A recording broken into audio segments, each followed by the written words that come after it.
দেশের সরকারি হাসপাতালগুলোর চিকিৎসা সংকট দূর করতে স্বাস্থ্য বিভাগ নতুন করে 5,000 চিকিৎসক নিয়োগ দেওয়ার পরিকল্পনা নিয়েছে বলে জানিয়েছেন স্বাস্থ্য বিভাগের মহাপরিচালক অধ্যাপক ডাক্তার মোহাম্মদ আবু জাফর।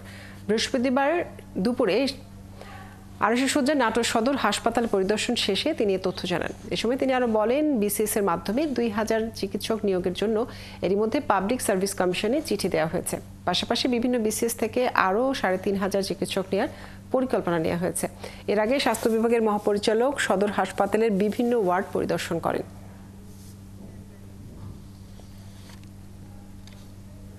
যারা নিজেদের জীবন উৎসর্গ করেছেন, আহত হয়েছেন, তাদের প্রতি আমাদের শ্রদ্ধা, এবং যারা জীবন উৎসর্গ করেছেন তাদের বিদায়ের কামনা করছি।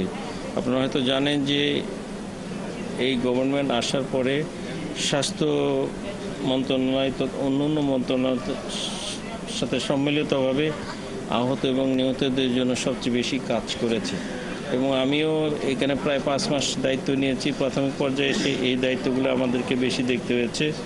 তো 830-31 জন টোটাল নিহতের সংখ্যা এখন।